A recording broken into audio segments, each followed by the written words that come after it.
Lady Spikers for winning over the USD Golden Tigresses in 4 sets.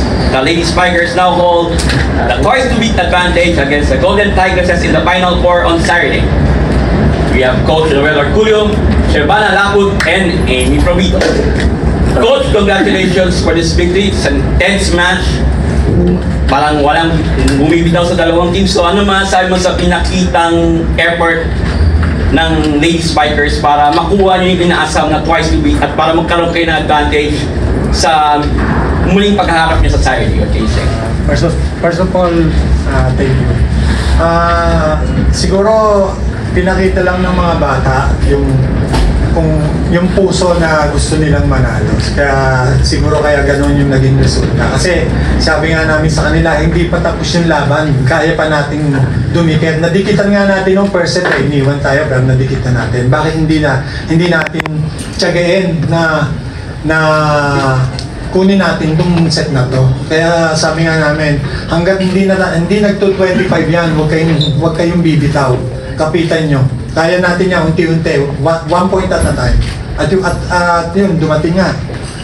Inisa-isa namin na nakuha naman. Thank you to Amy. We have a match best, 5 blocks, 5 attacks, 2 digs, and 1 except reception. So, very important yung blockings on this match. So, how important for you, especially this is a moral boosting win, lalo na magkikita kayo ulit sa ng USD sa Final Four cases? Happy lang din ako sa pinakita ngayon ng team, ng lahat ng teammates ko. Kitang-kita ko sa kanila na gusto nila, may puso. So ako, binigay ko lang din yung best ko for them. And yun, sila din yung naging motivation ko and yung coaches talaga. Thank you to Chefs. You have 19 of 42 attacks, 2 blocks, 1 service ace, and for digs, it's a high stakes match. You know, it's a very important match to clinch the number 2 ranking.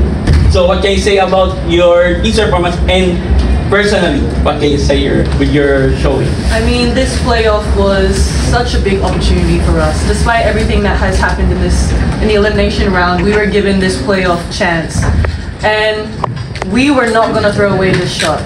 We fought for this. We definitely put our hearts out, everything out, because we know we need this. Despite the beat, this is our best opportunity. And of course, I'm super proud of all of us. We all contributed to this win, and that's all I can say. I'm just super proud of each and every one of us.